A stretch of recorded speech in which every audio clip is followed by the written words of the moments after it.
There we go. All right, so the main issue seems to be cheating. Yeah, so there was cheating in like October around Halloween, with like text messaging somebody else, and Snapchatting, and then they kind of resolved that. Client A, the female, said it was hard for her to get over it, so she would try to get over it. Kind of So it's pretend. like emotional cheating then, it wasn't physical. No, it wasn't physical, just emotional. Like it was emotional cheating. So Mhm. client A, the female, tried to kind of get over it, so to speak. She said it was difficult at times to not bring it up, but it got to the point where she was okay.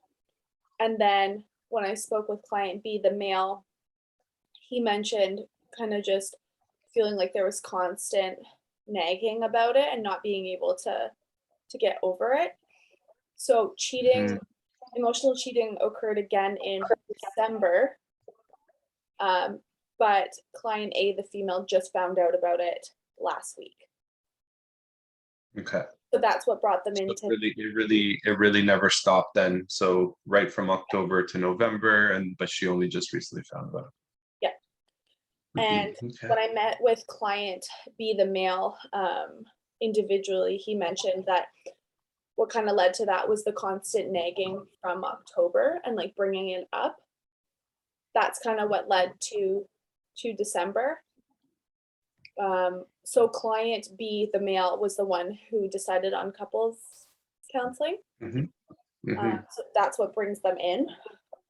hmm So when I met with client A individually, she mentioned just kind of there's a part of her that really trusts him and they have a really good relationship and connection. Um, but the hesitation is it going to happen again? hmm In 2 months. Yeah, Yeah. and it was kept secret all this time from all the way from then all the way to now. Yeah. And client A kind of mentioned how she likes she tends to snoop and get really curious, and that's kind of what led to finding out. But the first time she had like a suspicion, and that's what led to it. And then the second time as well, kind of had that feeling, and then looked and ended up finding out that there was emotional cheating again. Right. It wasn't that he came forward and was honest about it. She caught it. Yeah, so that's what really, when speaking to them just about their motivation to make it work, they're both highly motivated, but her hesitation is, if I forgive and work on trust, will it happen again in the future? Let's say when they get married or live together. hmm Because she Sure. she travels a lot, so that's kind of the hesitation there. And with the male client, he's kind of concerned with, is she going to move past it, and are they like, is she going to stay in it? hmm But when meeting with both of them, they both like really don't see themselves with anybody else. They really want to make this work. So both highly motivated, but the emotional hmm cheating is what's brought them in. hmm Okay, so you've got good sort of recipe or good ingredients for the recipe as far as the right attitude, and Yeah. they're connected, and and so what did that first sort of 30 minutes together look like? We just met back together and kind of went over what both of them kind of discussed individually. Um, they really did enjoy, I think, hearing like what they both like about each other and how they both met and kind of what they're both um, what they like about the relationship. They both had very similar answers, so I think that I just noticed and observed that it really brought them together in that sense. They're able to kind of look at one another and connect in session. hmm Um, so that was really nice to see. When mentioning or asking kind of what bothers them, they both, their answer was the same in some capacity. For client A, the female, she gets tired of kind of being on him for not picking up after himself and hmm that piece, and then he kind of gets annoyed with having that because of how she was just raised to clean up after herself. Um, Right. so that was pretty much the only piece that really bothered both of them, was kind of like one being on the other and the other kind of getting annoyed with that. Yeah. Um, but they both had the same goal. They want to just kind of work through this emotional cheating and see if client A can kind of forgive and work towards that trust again, as well as client B wanting to work on like helping client A get to that point. Okay. But Mm. So what kind of support are you looking for around this? Do you feel like you kind of know where to go next, or? um, when asking them, they really kind of mentioned like they think their communication's good, how they like if conflict arises, how they communicate, they feel is really fine, opposed to like other couples that I see. They really just want to work on the emotional cheating that just happened, how to kind of help client A establish trust again. So I think that's where I get a little, or I'm hoping for support on, is it's a little different than what I'm used to, in the sense of like getting under the hood and kind of understanding their cycle, Mm-hmm. just because it seems Mm-hmm. like that's not something they're interested in looking at, Mm-hmm. whereas other couples Mm-hmm. are. Yeah. So you started by saying, their main issue is emotional cheating, right? Hmm. And so that's one ingredient. And then what they're saying also is what our main issue is getting her to trust me. And, I'm guessing also me not doing this again, right? Like that's sort of the same thing, right? Um, so it's true, like on the one level, that's the main issue, is the emotional cheating, right?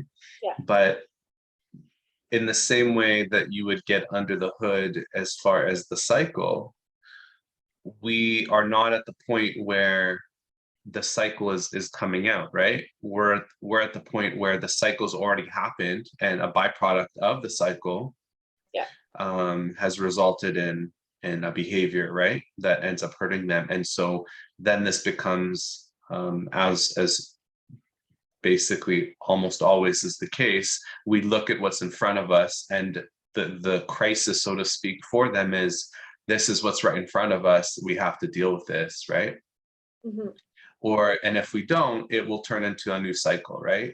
So in this case, you're saying, she's suspicious, for good reason, and behaviors will come out of that, right? I need to snoop even more. I can't rely on him. I'm going to rely on myself and my own ability to test whether, this behavior or something like it is continuing. And then I've got my own feeling of suspicion that I have to deal with, right, for her. Hmm. um but ultimately, right, like we can support them around building that cycle, but it's there's kind of two pieces, right? One is, we do at some point have to go into with a couple where there's fresh cheating, on what it was like for her, because it doesn't sound like right now for him he is able to be really fully remorseful about the impact of his behavior, Hmm. right? And that's just, for me, the fact that he's seeing it as, what did you call it, like nagging, or something like that, like she won't stop bringing it up. Yeah, kind of like yeah, won't stop bringing it up, from like the October to December, and that's kind of what led to Right. the second time. From his perspective, But yeah. yeah, from his perspective. um yeah, so that tells me, one, he's not fully able to look at his own behavior as coming out of whatever their cycle was before. Like there's there's uh there's a one attribution to, like, it's something she did, right, that led me to this. But what it's missing is, how did what she do, how did that impact me? And then there's the under the hood piece that you can go into, right? I wouldn't start there, because you're sort of more dealing with, like, you don't want to start there because you don't want her to feel like she's at fault for what he did. Yeah. That's why you wouldn't start there. But at a certain point, you want to understand what their cycle was that led to this, because the worst thing I think in a way that you can do is you can get them to a place where she's trusting him and he feels like he did before, but then the same things come up, right? Because at that point, it's not like it doesn't sound like at least she's inherently mistrustful, right? Like at a certain point she was just trusting, and then there was a reason to mistrust, right? Like there was something she noticed. Yeah. So that means that there was already some kind of cycle. Maybe it was around the nagging of the picking up the clothes or something around there, right? That had to do with it. And that might be their original cycle. This sort of I like to think of it as like different sides of the same coin. So if that cycle was there's something he doesn't do that triggers her, then how she copes with it is she kind of pursues the issue, and then that gets into disconnect. And how do you cope with disconnection? Is you go on what website or app and connect with other people. So it's like dealing with disconnection equals that, and that's a very clear way that leads to the cheating. But I think, like I said, it's not where I would start. I would start with him being able, or getting him to the place where he can take full accountability for the hurt that his actions caused. And the way to do that is to get her underneath what that experience was like and what it continues to be like today. It might not, people that don't address cheating, they do become functional. Like they just have a lower level of trust, and there's like an equilibrium that's built. And I don't know if it's gotten there yet, but if it's been whatever 6 months or so since she's found out, there's still a shifting dynamic.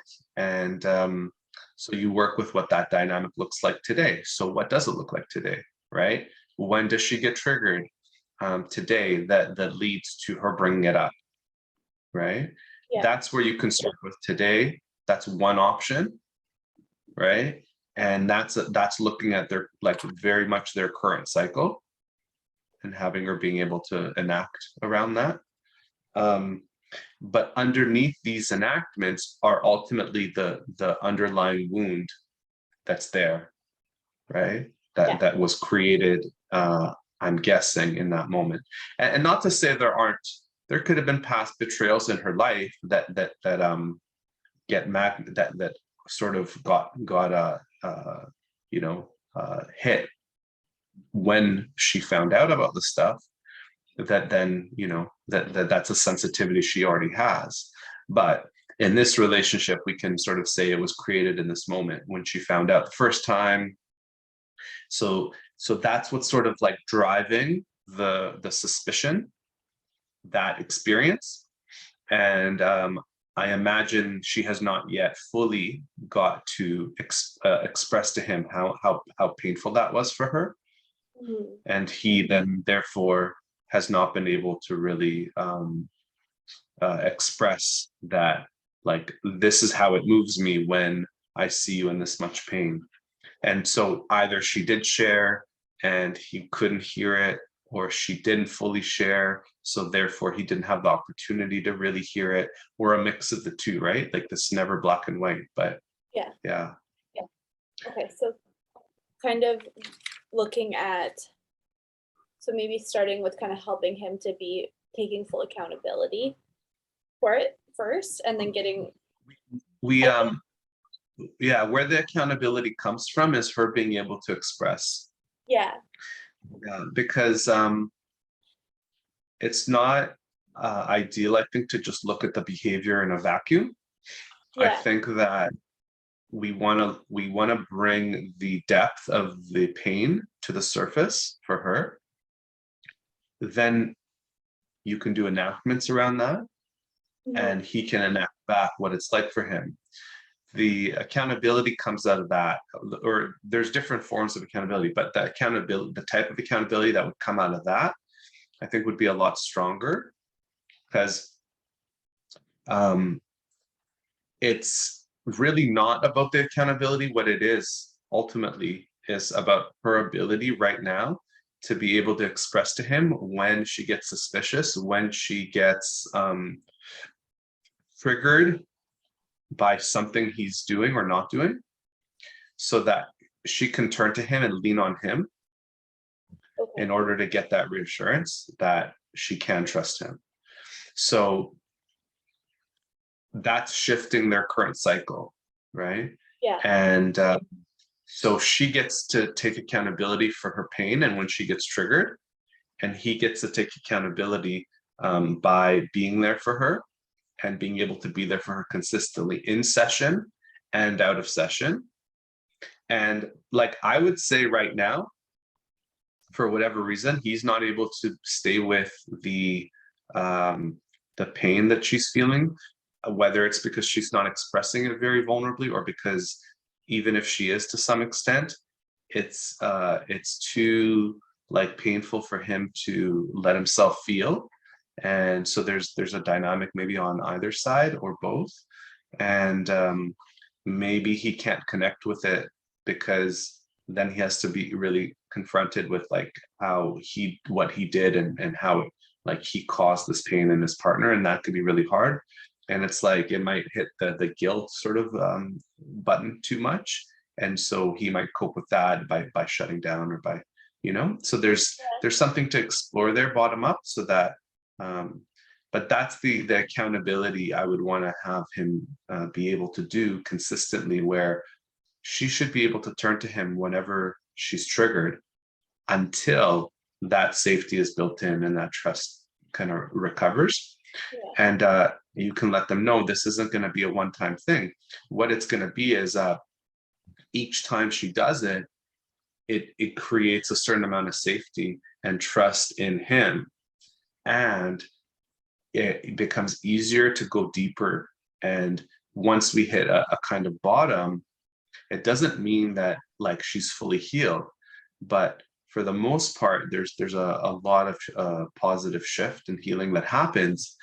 But that, right, because in a session we're calling on the pain, but there's triggers outside of that get associated with a lot of his behaviors that will continue to hit on these anxiety spots for her, and like this call it cheating receptor or something like that in her brain. And she needs to be able to connect with that, and then however she copes now, that she can acknowledge, which is like approaching him in a kind of black and white kind of way, or in however she approaches him that he ends up taking as nagging, she can sit with it and do what she did in the session, which is to stay with her feelings, go to him with it, have him then actually really be able to connect with it, and then have him be able to reassure her. And so what that does is it actually puts a certain amount of trust in him to be vulnerable, and then a certain amount of trust can come back as a reward, in a sense, when he can be there with her. And then it's not nagging, then it's just her speaking up for her body that she doesn't get to control. I like to use that analogy as like we don't get to pick our triggers. These are there, right? And we're just speaking up for our body. So can we work together, right, to speak up for our body?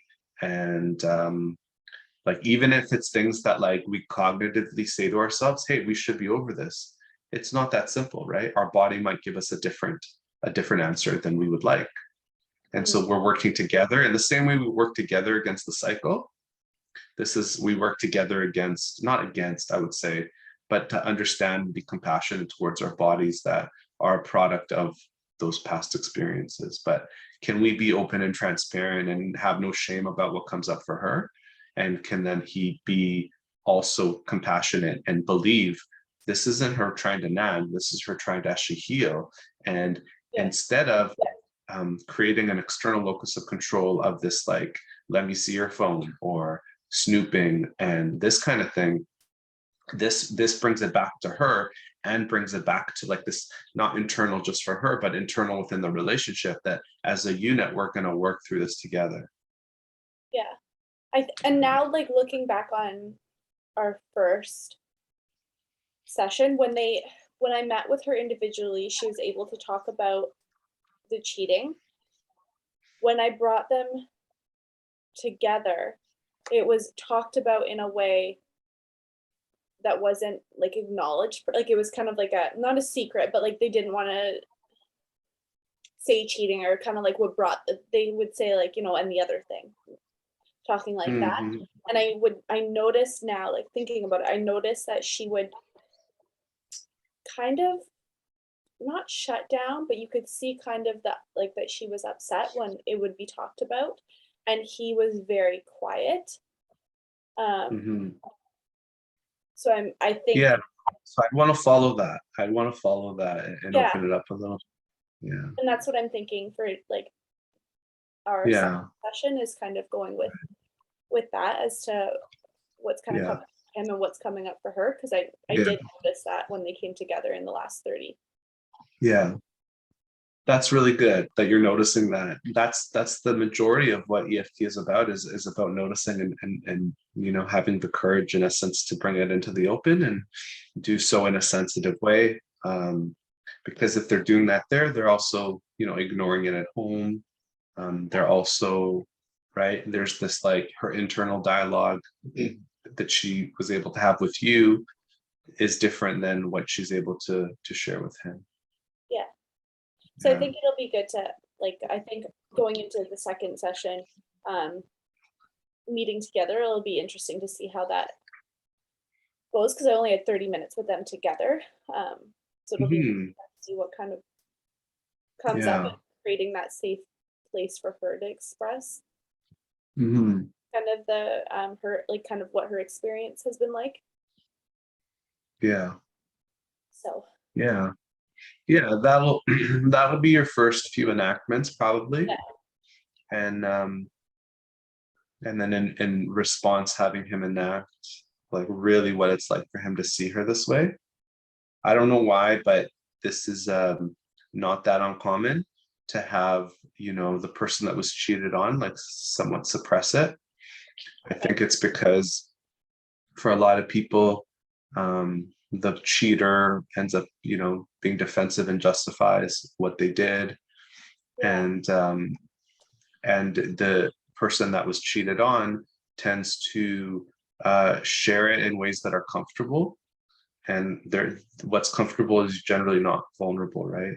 hmm, So it comes in the way of like anger and that kind of thing. And so anger and pulling away and trying to control the situation, and so these kinds of ways, which are understandable, of course, because how can you go back to the person that hurt you and be vulnerable, right? It's like it's very counterintuitive, but yeah, and that's why it often needs a lot of support. And but yeah, when you can do it in the room, then what you would really want to focus on is the eye contact and what level of eye contact they're able to give to each other. And you know um, I don't generally change or tell them to do more than what they're able to do in that moment, okay, unless what is happening on the other side is actually like conducive to healing. So for example, let's say she's looking down the whole time, and you can see he is fully on board and like really engaged in what she's saying. She wouldn't know that that's the case, right? She's sharing from a very like a protected place, and hmm, so you might want her to look at him, okay, as hard as it might be, because the way he's responding is he's trying to catch her, he's trying to reassure her, right? yeah, So this kind of thing, it's really what she's looking for, but she's just so worried that that's not going to happen. And you can help kind of facilitate, like, look, this is exactly what you want. Are you able to let this in, or what do you see in his eyes, that kind of thing. Again, they might be at first out of her comfort zone, but yeah, you can assist a little bit in that. What about the other way? Because looking at the situation, like looking at first session, when she would bring certain things up, she would look at him and he would kind of do the look down, so to speak, or look, um, maybe not look How, away. how would she bring it up to him though? Um, it was more in the body language, I would say. So she'd bring it up and it was kind of like a turn, like a very I don't want to say like hard, but Yeah, assertive. Yeah. assertive. Yeah. Yeah. So that's the comfort part I was talking about, is that she is able to share from right now, not from a very vulnerable place, but a comfortable, assertive place. Why? Because she inherently, her body knows that he will turn away. And it's a substitute. So coping is all about substitute. So her body would rather have him turn away and look down than to be open about the pain and him defending himself or doing anything but being able to be vulnerable back.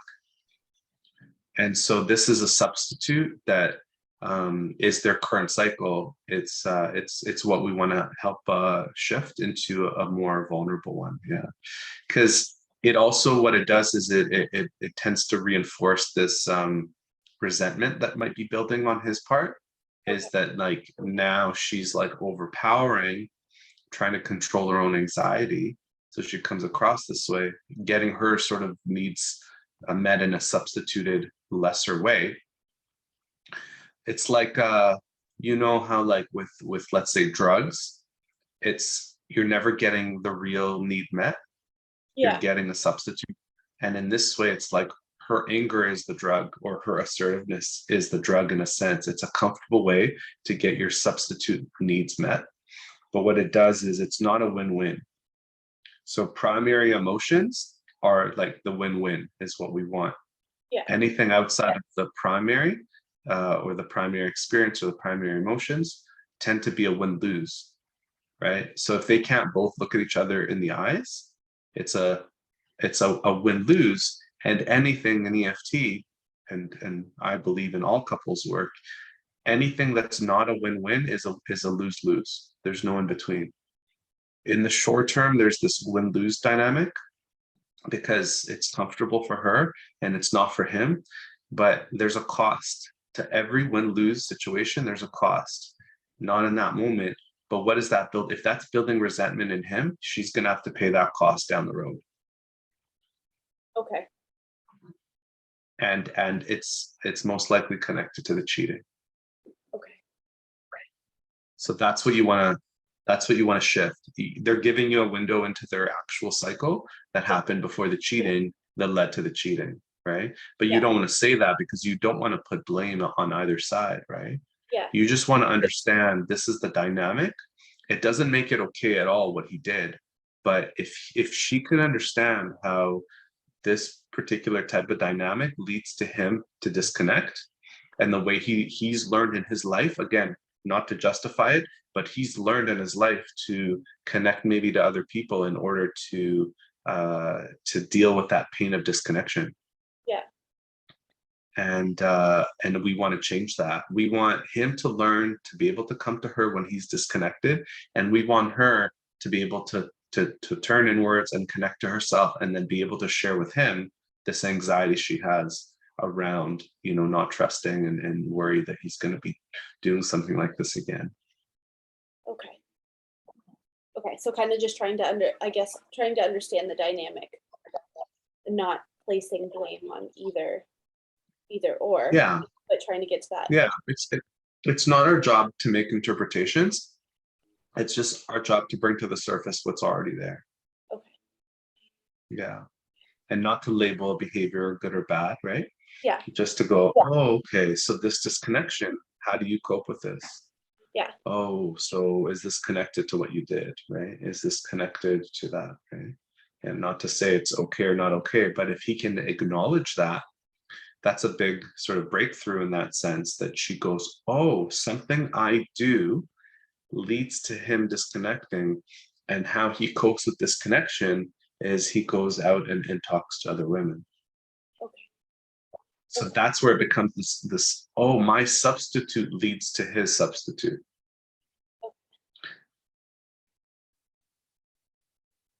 Thank you, Ofir. Again, it doesn't make it right or okay. It's just to understand what happens. Yeah. Okay. And I often like to go back into childhood around these kinds of things, right? For her, it might be, around rejection in her earlier in her life, because there might be a sensitivity there. And for him, it might be around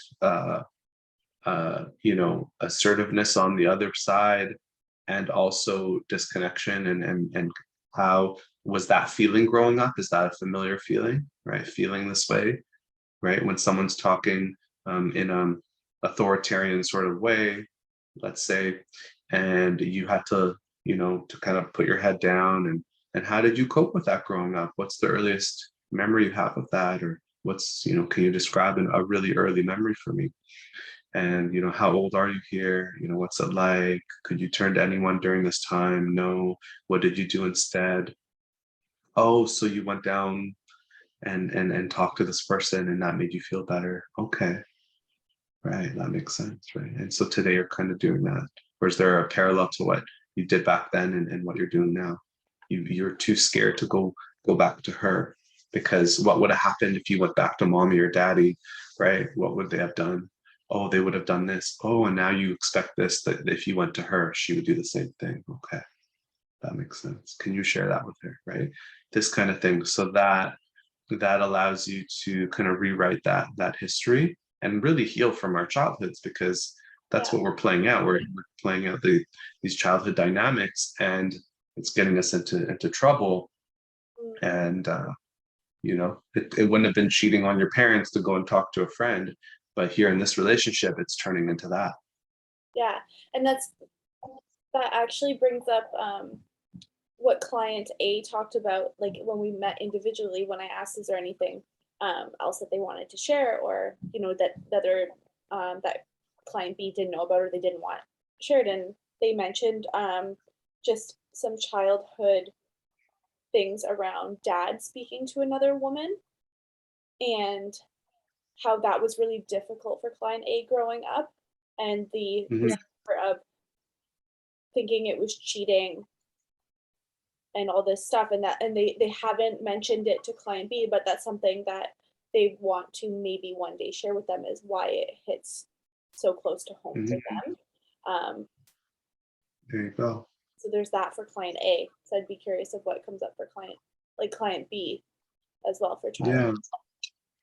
Well, all that stuff is great when you can go back, because it helps the other partner learn so much about their sensitivities, Yeah, right? We often in our current relationships just think, we're just it's intuitive, but when you really zoom out, it totally makes sense why this is not accurate, in that we believe like we're just blank slates. We came into this relationship as like new individuals, yeah, and without any prior programming or prior experience. But of course, that doesn't make sense.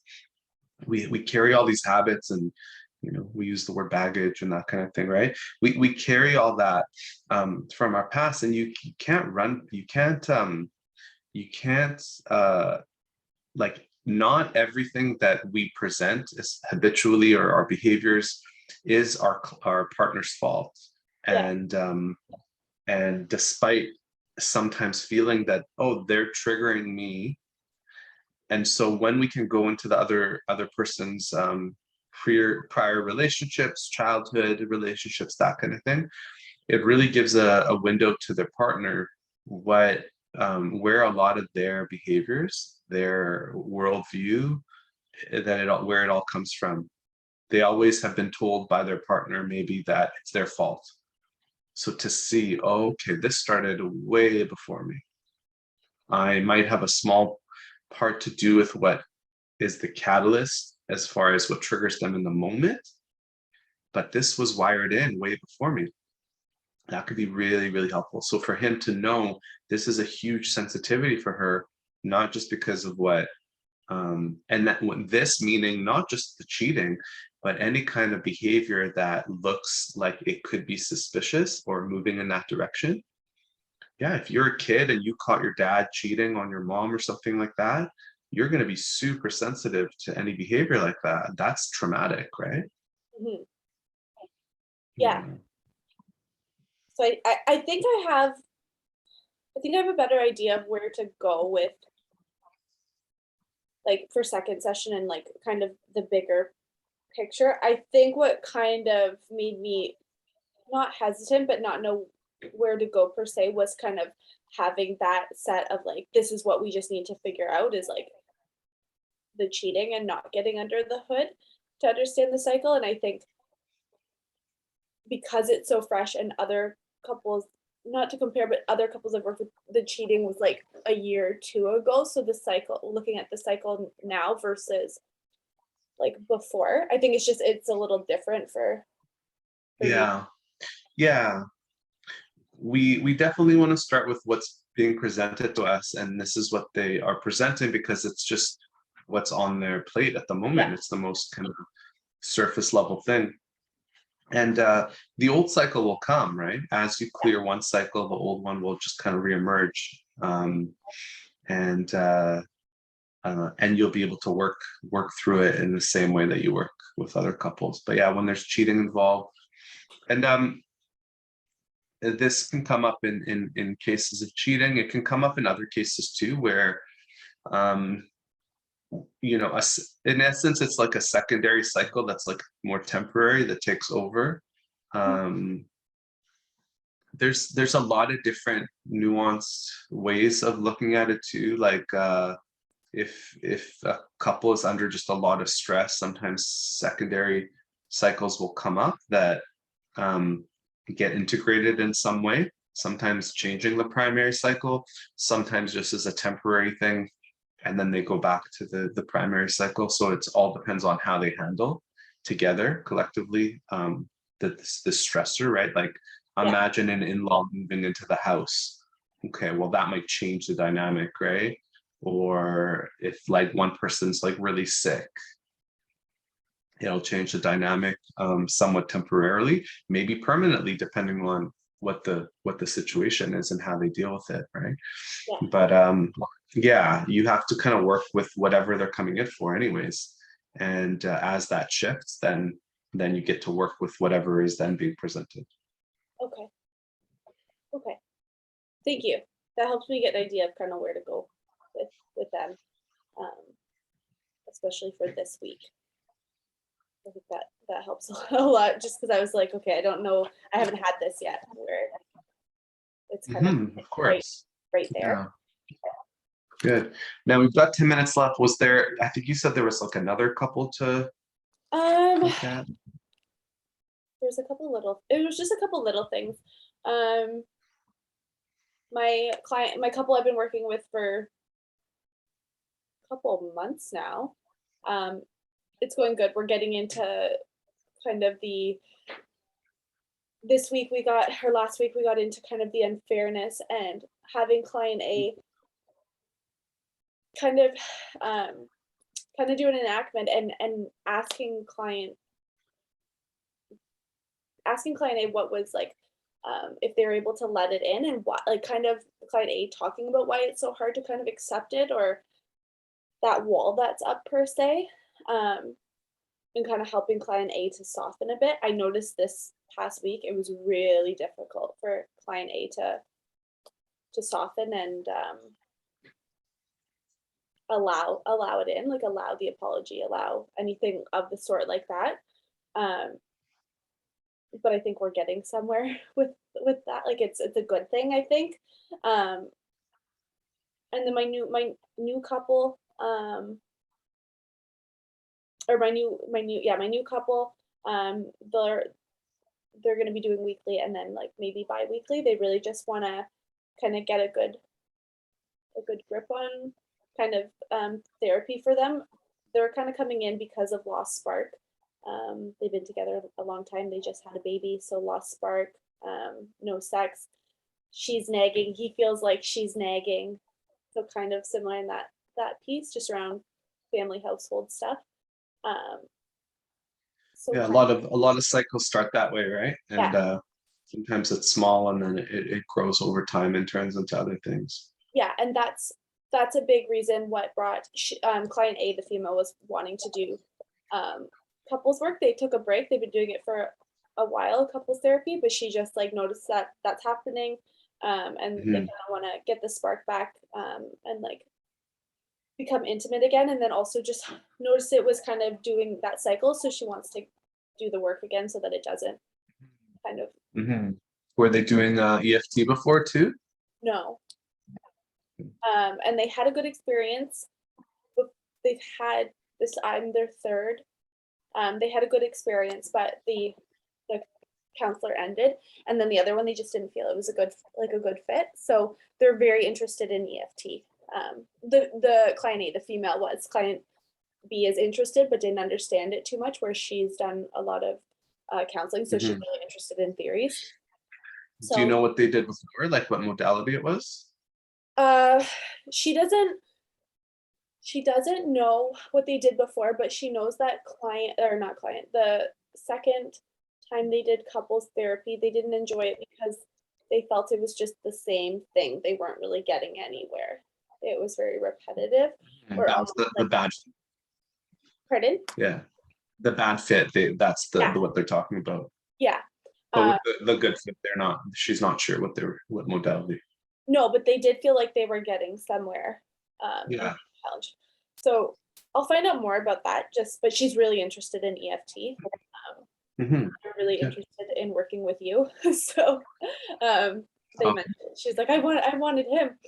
So Hmm. um she was I'm happy. basically pushing everyone that asks for me on you, so that's why I was. She said that. She's like, well, we heard about you. I was like, well, I'm supervised by him, so that's as close as you might Yeah, get right now. Um, yeah, she was really happy about that though. Just from yeah, yeah. I remember. kind of explained like supervision. I'm Yeah, supervising, so she was really happy. I think she felt like connected to you in a way. So that was cool. good. Um, yeah, no, it's gonna be interesting. Two new couples in my other one, so Hmm. I like it. It's interesting.